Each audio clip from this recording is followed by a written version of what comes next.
যেই যেই বিষয়গুলো আমাদের মধ্য থেকে একেবারে বিদায় নিয়েছে, এর মধ্যে একটা হচ্ছে মেহমানদারি করা। মেহমানদারি করা আমাদের বাবা ইব্রাহিম নবী আলাইহিস সালাতু ওয়াস সালাম থেকে পরম্পরায় সুন্নত হয়ে আসছে। আমাদের নবী রাহমাতুল লিল আলামিন বলেন, মেহমানদারি করা তোমাদের পিতা ইব্রাহিম নবীর সুন্নাত। বলেন সুবহানাল্লাহ। আমার নবী ইব্রাহিম আলাইহিস সালাতু ওয়াস সালামের পরে যত নবী দুনিয়ার মধ্যে এসেছে, প্রত্যেক নবীর অন্যতম একটা সুন্নাত ছিল মেহমানদারি করা।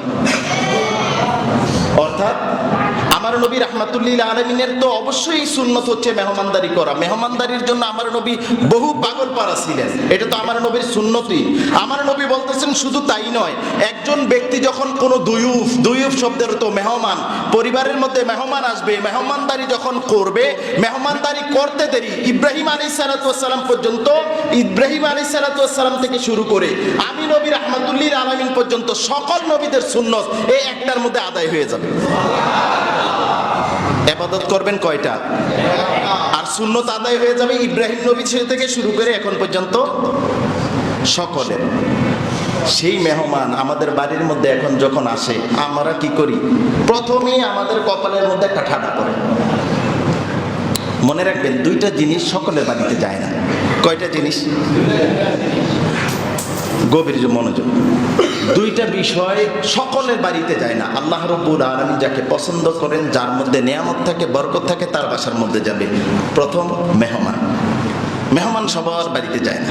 আপনি যাই দেখবেন, আপনি কোটিপতি হইতে পারেন, মেহমান আপনার দরজার মধ্যে যাবে না, কারণ আপনার কোটি টাকার মধ্যে আল্লাহ রাব্বুল আলামিন বরকত রাখেন নাই, মেহমান যাবে না। দুই, ভিক্ষুক। ভিক্ষা দেওয়া, এটা যে ভিক্ষা করবে, এটা আল্লাহ রাসূল আলাইহিস সালাতু ওয়াস সালাম অপছন্দ করতেন। একটা একেবারে নিকৃষ্টতম জায়েজের মধ্যে একটা হইল ভিক্ষা করা, আর একটা হইল বউকে তালাক দেওয়া। কিন্তু এটা জায়েজ করছে। অথচ কিন্তু যে ভিক্ষা দিবে এই ব্যক্তি অনেক বেশি সম্মানিত ব্যক্তি। ভিক্ষা করাটা ভালো না, যদি সম্ভব হয় কাজ করে খাবে, একেবারে সম্ভব না হলেও ভিক্ষা করবে, কিন্তু ভিক্ষা দেওয়াটা উত্তম আমলের মধ্যে একটা। তাহলে ভিক্ষুক সকলের বাড়িতে যায় না, আর মেহমান সকলের বাড়িতে যায় না। আমার নবী রাহমাতুল লিল আলামিনের কাছে একজন ব্যক্তি আসলেন, সাহাবায়ে কেরাম বসা। আমার নবী রাহমাতুল লিল আলামিন বলেন, সাহাবায়ে কেরামরা যখন বসে আছেন, আমার নবীর কাছে এমন একজন গরিব ব্যক্তি আসলেন।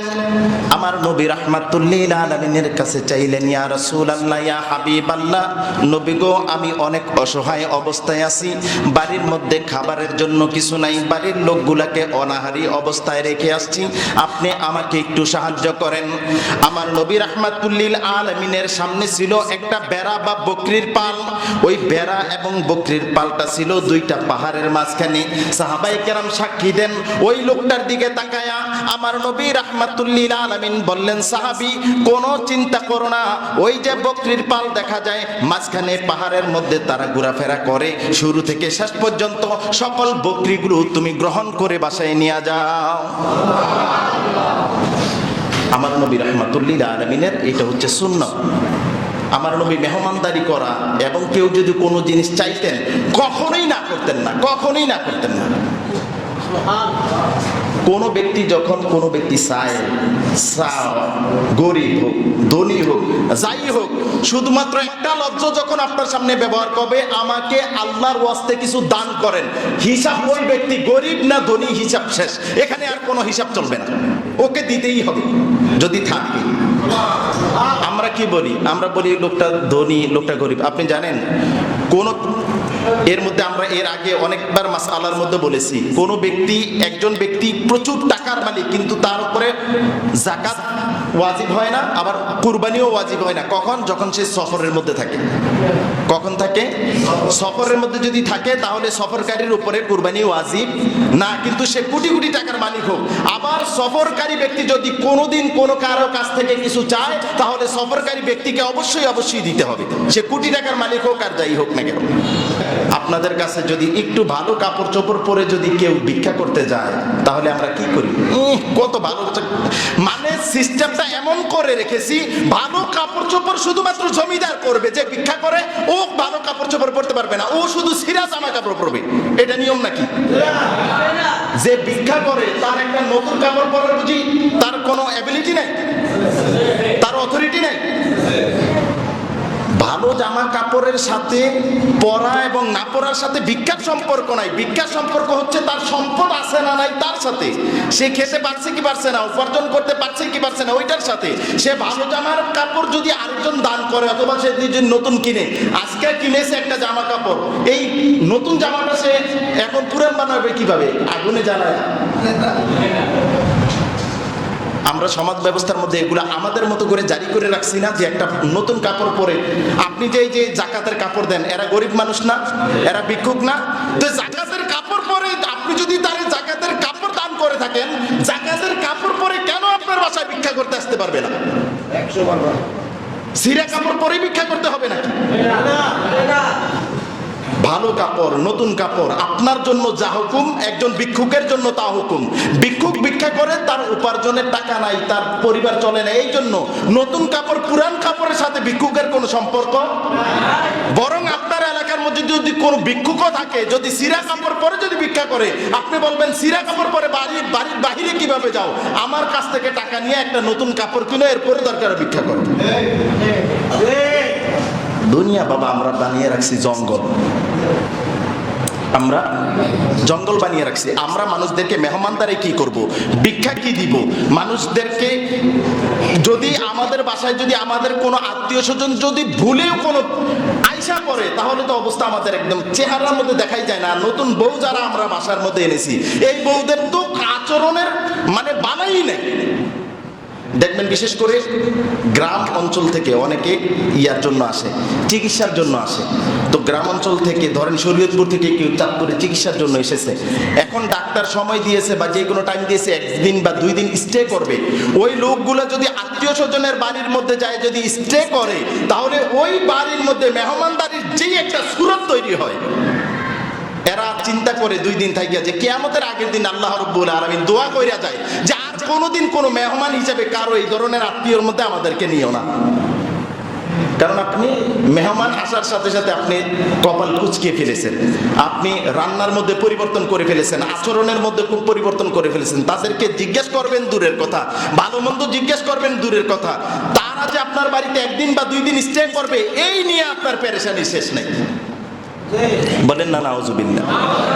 এরপরে নতুন এখন আমাদের ট্র্যাডিশন হয়েছে, আমরা বাড়ির মধ্যে খাবার জমা করি। ফ্রিজ তো একটা আছে, ফ্রিজের মধ্যে গিয়ে দেখবেন কুরবানি গেছে কবে, ওই কুরবানির গোশত এখনো বাড়ির মধ্যে অর্ধেক ফ্রিজ ভর্তি, কিন্তু সে মেহমানদারি করতে পারে। আমার নবী রাহমাতুল লিল আলামিনের সুন্নত এইটা না। আমার নবী রাহমাতুল লিল আলামিন তার চরিত্র ছিল লা ইয়াদাখিরু শাইআন লিগাদিন। আমার নবী রাহমাতুল লিল আলামিন কখনো পরের দিনের জন্য কোনো খাবার জমা করে রাখতেন না। আমার নবী রাহমাতুল লিল আলামিন যেই দিন যেই খাবারটার দরকার ছিল, যেটা আসতো সাথে সাথে খাইতেন, এইটা আমার নবীর সুন্নত। খাবার জমা করে রাখা এইটা আমার নবীর সুন্নত না। বুখারী শরীফের মধ্যে হাদিস, আমার নবী রাহমাতুল লিল আলামিনের হাদিস, লা ইয়াদাখিরু শাইআন লিগাদিন। আমার নবী রাহমাতুল লিল আলামিন পরের দিনের জন্য কখনোই কোনো জিনিস মজুদ করে রাখতেন না। আমার নবী পরের দিনের জন্য কোনো জিনিস মজুদ করে রাখতেন না। আর আপনি পরের 5 বছরের জন্য বাসায় মজুদ করে রাখেন, দেশের মধ্যে সমস্যা দেখা দিবে কি দিবে না? আর মেহমানদারি পছন্দ করেন না। আপনি যদি মেহমানদারি পছন্দ করেন, তাহলে জিনিসটা অনেক সময় উল্টা হইতে পারে। আমার নবী রাহমাতুল লিল আলামিন যেমন একজন নবী, অনেক বছর আগে এই দুনিয়ার মধ্যে বনী ইসরাঈলদের একজন নবী এসেছিলেন, যার নাম মুসা আলাইহিস সালাতু ওয়াস সালাম। নাম তো সবাই জানেন। আমার নবী রাহমাতুল লিল আলামিন বলেন, মুসা আলাইহিস সালাতু ওয়াস সালাম একদিন আল্লাহ রাব্বুল আলামিনের সাথে কথা বলার জন্য তুর পাহাড়ের মধ্যে যাচ্ছেন। যখন তুর পাহাড়ের মধ্যে যাচ্ছেন, এমন সময় একজন গরিব ব্যক্তির সাথে নিচে দেখা। নবী মুসা আলাইহিস সালাতু ওয়াস সালাম, আপনি কোথায় যান? মুসা আলাইহিস সালাতু ওয়াস সালাম বলেন, রব্বে কারীমের সাথে কথা বলার জন্য তুর পাহাড়ের মধ্যে যাই, আল্লাহ তাআলার সাথে কথা বলবো। বলেন সুবহানাল্লাহ। মনোযোগ দিয়ে গল্পটা শুনেন, অনেক কাজে আসবে। আমার নবী রাহমাতুল লিল আলামিন বলেন, মুসা আলাইহিস সালাতু ওয়াস সালামের সাথে যখন গরিব ব্যক্তির সাথে দেখা হলো, মুসা নবী বললেন, আমি আল্লাহ তাআলার সাথে কথা বলার জন্য তুর পাহাড়ের মধ্যে যাই। মুসা নবীকে গরিব বলেন, ওগো নবী মুসা আমার দিকে ভালো করে তাকান, আমি অত্যন্ত গরিব মানুষ, আর যেই খাবার খাই এই খাবারের কোনো বর্ণনা দেওয়া যায় না, আমি অত্যন্ত নরমাল খাবার খাই। আল্লাহ রব্বুল আলামিনের সাথে কথা বলার সময় আপনি আল্লাহ রব্বুল আলামিনকে জিজ্ঞাসা করবেন কি এমন কাজ আছে, কি এমন কাজ আছে যেটা করলে আল্লাহ রব্বুল আলামিন আমার খাবার বাড়িয়ে দিবেন আর আমাকে শান শাওকত ওয়ালা কিছু পোশাক দান করবেন। মুসা নবী বলে ঠিক আছে আপনি বসেন, তা আমি আল্লাহ রব্বুল আলামিনের সাথে কথা বলে আসি, দেখি কি বলে। মুসা আলাইহিস সালাতু ওয়াস সালাম আল্লাহ রব্বুল আলামিনের সাথে কথা বললেন। একটা ফাঁকে ওই গরিব ব্যক্তির বিষয়ে কথা বললেন। কথা বলার পরে মুসা নবী আলাইহিস সালাতু ওয়াস সালাম নিচে নেমে আসলেন, দেখলেন গরিব ব্যক্তিটা দাঁড়িয়ে আছে। এইবার জিজ্ঞেস করে নবী মুসা, আল্লাহ রব্বুল আলামিনের সাথে আমার বিষয়ে কথা হয়েছে কিনা? মুসা নবী বলেন হ্যাঁ আপনার বিষয়ে তো কথা হয়েছে। ওগো নবী মুসা, আল্লাহ রব্বুল আলামিন কি কারণে আমাকে এত নরমাল খাবার দুনিয়ার মধ্যে কম কম খাবার দিতেছেন, কেন আমার পোশাকগুলো এই অবস্থা, আমি এখন কি করতে পারি? মুসা নবী আলাইহিস সালাতু ওয়াস সালাম বলেন আল্লাহ রব্বুল আলামিন একটা ব্যালেন্স করেছেন, আপনাকে 70 বছর জিন্দেগি দিয়েছেন, এই 70 বছরের সাথে খাবার দাবার এবং পোশাক আশাক প্রত্যেকটা ব্যালেন্স করে 70 বছর দিয়েছেন। বলেন সুবহানাল্লাহ। বলে যেই নিয়মে খাচ্ছেন এই নিয়মে যদি খেতে থাকেন, যেই নিয়মে পড়ছেন কাপড় চোপড় এই নিয়মে যদি পড়তে থাকেন তাহলে হায়াত হবে 70 বছর, আর না হয় আরো বয়সটা কমে আসবে। বলে নবী মুসা আলাইহিস সালাতু ওয়াস সালাম আবার কবে আল্লাহ তাআলার সাথে কথা বলার জন্য যাবেন? বলে আগামীকাল। বলে আল্লাহ রাব্বুল আলামিনের কাছে যায় বলবেন আমি পাগলাই বলেছি, আমি গরিব মানুষ বলেছি, আল্লাহ রাব্বুল আলামিন যেন আমাকে শান শাওকত ওয়ালা সম্পূর্ণ যত পোশাক আছে পোশাকগুলো আমাকে দিয়ে দেয়, আর 70 বছরের যত খাবার আছে এই 70 বছর যে আমি বাঁচবো ওই খাবারগুলো যেন একদিন দিয়ে দেয়। সকল খাবারগুলো আমি একদিন ভালো করে খেয়ে যদি মরে যাই আমার কোনো দুঃখ নাই। বলেন সুবহানাল্লাহ। বলে আমি 70 বছর বাঁচতে চাই না, আমাকে 70 বছরের খাবার একসাথে দিয়ে দিতে বলেন, আর শান শওকত ওয়ালা জামা কাপড় সব একসাথে দিয়ে দিতে বলেন। বলে ঠিক আছে। নবী মুসা আলাইহিস সালাতু ওয়াস সালাম পরের দিন আল্লাহ রাব্বুল আলামিনের সাথে সাক্ষাৎ করলেন, কথাবার্তা বললেন। আল্লাহ রাব্বুল আলামিনের সাথে সাক্ষাৎ বলতে কথাবার্তা বলেছেন, সাক্ষাৎ না। আল্লাহ রাব্বুল আলামিনের কথাবার্তার এক ফাতে বললেন রব্বে কারীম যে ব্যক্তির আরো 70 বছর বয়স আছে ওই ব্যক্তি বলেছে 70 বছর বাঁচার দরকার নাই, 70 বছরের খাবারগুলো সব একদিন দিয়ে দিতেন, একদিন খেয়ে সে মরে যাবে, এইটা হচ্ছে তার ইচ্ছা। আল্লাহ রাব্বুল আলামিন বলেন আমি কবুল করলাম। মুসা আলাইহিস সালাতু ওয়াস সালাম আস্তে আস্তে তুর পাহাড় থেকে নেমে আসলেন। নেমে আসার সাথে সাথে ওই গরিব ব্যক্তির সাথে দেখা। নবী মুসা আল্লাহ রাব্বুল আলামিন কি বলছেন? আল্লাহ রাব্বুল আলামিন বলেছেন আপনার কথা আল্লাহ তাআলা কবুল করেছেন, শান শওকত ওয়ালা 70 বছরের পোশাক আর 70 বছরের খাবার আগামীকালকে আপনার ঘরের মধ্যে আল্লাহ রাব্বুল আলামিন পৌঁছায় দিবেন, আর পরের দিনই আপনার ঘরের মধ্যে আজরাইল আলাইহিস সালাতু ওয়াস সালাম আইসা হাজির হয়ে যাবে। পাগলাই খুশি, গরিব ব্যক্তি খুশি, কারণ তার ইচ্ছা সে কোন রকম ধোয়া খায়, খায়া এরপরে মারা যায় কোনো সমস্যা নেই, কিন্তু ভালোভাবে খায়নি। এই গরিবী হালতে আর কয়দিন বাঁচবো, বাঁচার কি দরকার? আমার বাবারাই আমার বন্ধুরা পরের দিন যখন ঘুম থেকে উঠলেন দেখলেন ঘুম থেকে ওঠার সাথে সাথে দরজার মধ্যে করানাঘাত করতেছে। দরজা খুলে দেখে বিশাল এক খাবারের সিরিয়াল নিয়ে ফেরেশতারা দাঁড়িয়ে রয়েছে, একে একে অসংখ্য খাবার নিয়ে আসছে, নতুন পোশাক আশাক নিয়ে আসছে। বলে আল্লাহ রাব্বুল আলামিন আপনার জন্য নতুন পোশাক আর খাবারগুলা সব প্রেরণ করেছে। বলেন সুবহানাল্লাহ। নতুন খাবার যা যা দরকার ছিল সকল খাবারগুলা প্রেরণ করেছে। এইবার তিনি সিদ্ধান্ত নিলেন আমার এলাকার মধ্যে এই রাজ্যের মধ্যে যত মানুষ আছে বাচ্চা থেকে শুরু করে গরিব পর্যন্ত সকল মানুষদেরকে আমি এক বেলা খাওয়াবো, এইটার সকলের এলান করে দাও। বাড়ি বাড়ি গিয়ে গরিব লোকটা সকল মানুষদেরকে এলান করে দিল, সকলকে বলল আগামী আজকে আমার বাড়ির মধ্যে সকলের দুপুরের খাবার, সকলে আমার বাড়ির মধ্যে দুপুরের রাজ সিংহাসনের মধ্যে খাবার প্রেরণ করা হবে, আপনাদের সকলকে দাওয়াত। সকল মানুষ চিন্তা করতেছে যে নিজেই একবেলা খাইতে পায় না সে আবার কিভাবে দান করবে। জিজ্ঞেস করলো আপনি খাবার পেয়েছেন কোথায়? বলে আল্লাহ রাব্বুল আলামিন আমাকে খাবার দান করেছে, আগামীকাল যে তার মৃত্যু হবে এইটার কাউকে বলে নাই। সকলকে দাওয়াত দেওয়া শেষ, দুই ভাবে দাওয়াত দিল। মহিলাদের জন্য মহিলাদের ব্যবস্থা রাখলো, পুরুষের জন্য ব্যবস্থা রাখলো। সকলে সুন্দর মতো করে খাবার খাচ্ছে আর লোকের জন্য দোয়া করতেছে, খাবার খাচ্ছে আর লোকের জন্য দোয়া করতেছে। এইবার সকলের মেহমানদারি যখন শেষ, এইবার লোকটা একটা তৃপ্তির ডেকুর ফেললো, ফেলে রাত্রে আবার সুন্দর মতো করে ঘুমিয়ে গেল। চিন্তা করতেছে সকালবেলা আজরাইল আসবে, আমার মৃত্যু নিশ্চিত হয়ে যাবে, আমার আর কোনো দুঃখ নাই। সকালবেলা দেখলো আবার সুন্দর মতো করে দরজার মধ্যে করোনাঘাত করতেছে, ঠকঠক আওয়াজ। বুঝে গেলেন আজরাইল আলাইহিস সালাতু ওয়াস সালাম কথা মতো চলে আসছে, আজকে তো দুনিয়ার মধ্যে থেকে আমার চলে যাওয়ার কথা। দরজাটা যখন খুললেন, খুলে অবাক হয়ে গেলেন, গতকালকে যেই পরিমাণ খাবার আসছে তার থেকে দ্বিগুণ খাবার আল্লাহ রব্বুল আলামিন আবার আজকে পাঠিয়ে দিয়েছেন। বলেন সুবহানাল্লাহ। আমার নবী রাহমাতুল্লিল আলামিন বলেন, মেহমানদারি আল্লাহ রব্বুল আলামিন এমন পছন্দই ব্যক্তিটা করেছেন। এরে বনি ইসরাইলের ব্যক্তিরা যখন তার সকল খাবার 70 বছরের খাবার যখন মানুষের মধ্যে বিলি করে দিলেন, মানুষদেরকে মেহমানদারি করলেন, ফেরেশতারা দোয়া করতে শুরু করলো, মানুষরা দোয়া করতে শুরু করলো। আল্লাহ রাব্বুল আলামিন এই অবস্থা দেখে এমন ভাবে তার দোয়া কবুল করে নিছেন। আল্লাহ রাব্বুল আলামিন বলেন, ব্যক্তি 70 বছর থাকবে, 70 বছরের প্রতিদিন আল্লাহ রাব্বুল আলামিন এমনি ভাবে তার ঘরের মধ্যে খাবার প্রেরণ করতে থাকবে। বলেন সুবহানাল্লাহ। যদি আল্লাহ রব্বুল আলামিন আপনার মেহমানদারি যদি কবুল করে ফেলেন, তাহলে ওই ব্যক্তির মতো প্রতিদিন আপনি নাজ নিয়ামত পাইতে থাকবেন, এতে করে কোনো সন্দেহ নাই। আমরা অনেক সময় সম্মানিত হতে চাই না। মানুষ চায় যে একটা সমাজের মধ্যে বসবাস করি, একটা সমাজের মধ্যে আমি সম্মান নিয়ে যেন বসবাস করতে পারি, আমি ইজ্জত সম্মান নিয়ে যেন বসবাস করতে পারি।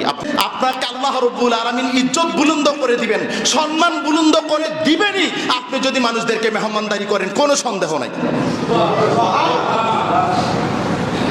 আমাদের এই সমাজের মধ্যে আল্লাহ রব্বুল আলামিনের ওলি একটা শ্রেণী আছে না? আল্লাহর ওলি একটা শ্রেণী আছে না? এদের দেখবেন, এদের খানকাগুলোর মধ্যে কোনো কিছু থাকুক অথবা না থাকুক, একটা মেহমানদারির করার একটা খাজিনা থাকে। আপনি গেলে খাবার পাবেনই পাবেন। আপনি খাবার খাওয়া ছাড়া একজন আল্লাহ হক্কানি আল্লাহর দরবার, অলির দরবার থেকে আপনি আসতে পারবেন না। খাবার ওখানে গিয়ে দেখবেন যে পাগল হোক, ছাগল হোক, যাই হোক না কেন, বাচ্চা হোক, যেই হোক, অলির দরবারে গেলে দেখবেন খাবার রেডি।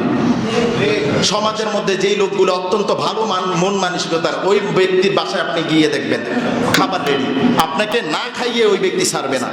মনে রাখবেন, ওই ব্যক্তির অন্তরের মধ্যে পর্যন্ত আল্লাহ রব্বুল আলামিনের রহমত আছে। মেহমানদারি করা, খাবার খাওয়ানো, এটা চারটেখানি বিষয় না। সুতরাং মেহমান এবং ভিক্ষুক কোনোদিন সকলের বাড়িতে যায় না।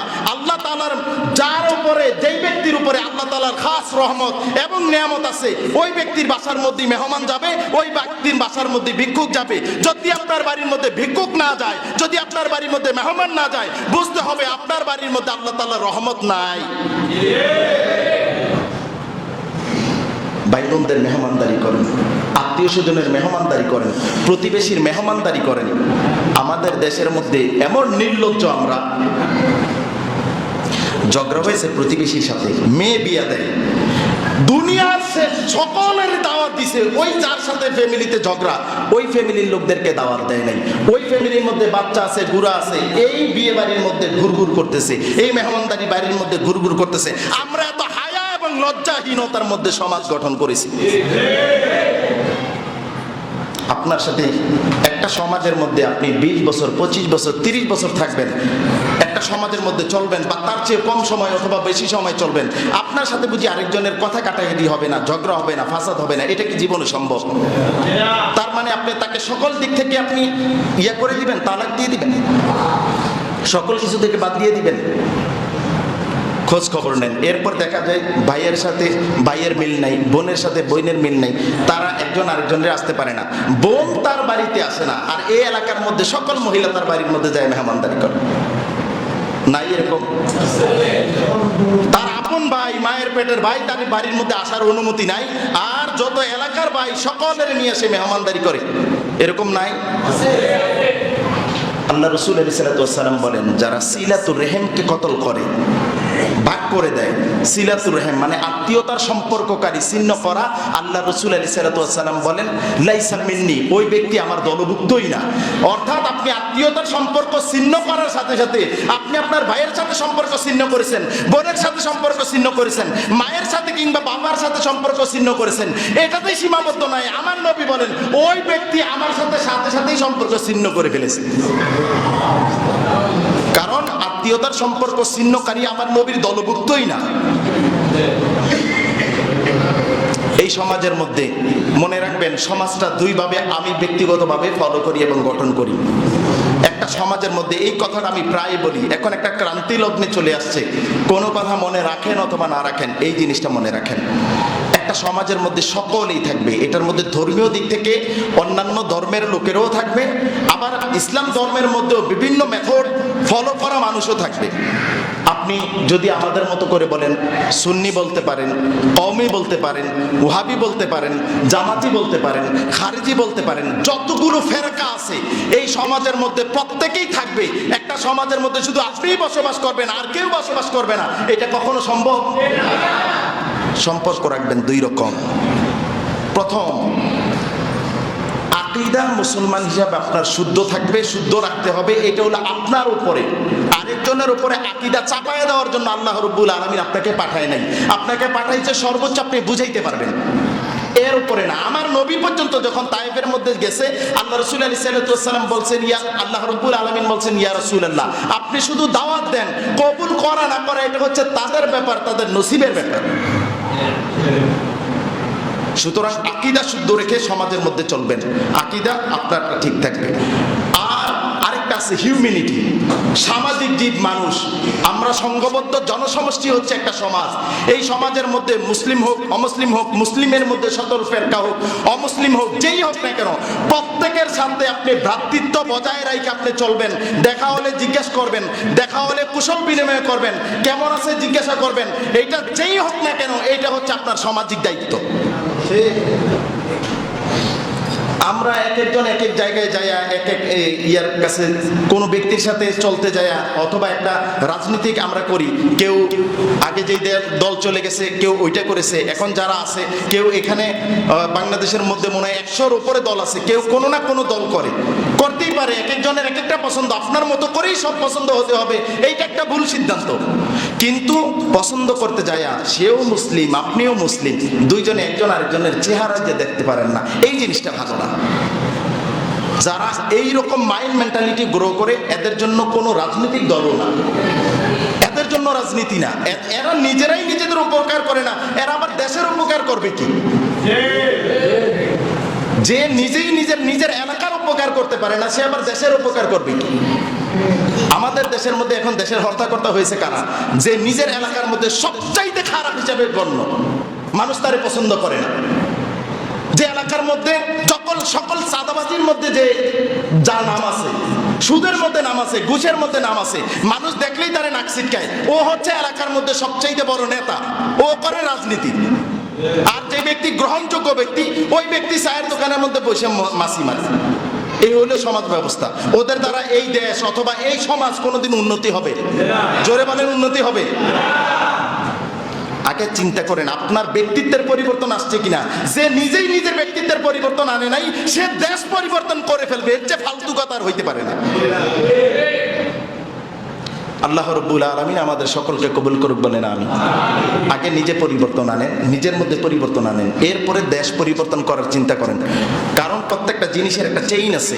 আগে আপনি নিজে পরিবর্তন আনবেন, আপনার পরিবারটাকে পরিবর্তন করবেন।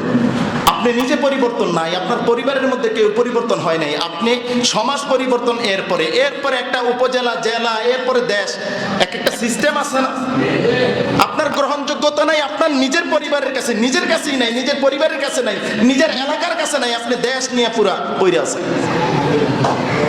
ব্যক্তি পরিবর্তন আগে আনেন, এটা অনেক জরুরি। দেশ নিয়ে আপনি হাসরের ময়দানে যাবেন না, কিন্তু আপনাকে নিয়ে আপনি অবশ্যই হাসরের ময়দানে যেতে হবে। তখন আপনার কথা কাজের প্রত্যেকটা ন্যানো সেকেন্ডের আপনার ওখানে জবাব দিতেই হবে হাসরের ময়দানের মধ্যে। তখন কোনো নেতা আপনাকে বাঁচাইতে আসবে? জোরে বলেন, তখন কোনো নেতা বাঁচাইতে আসবে?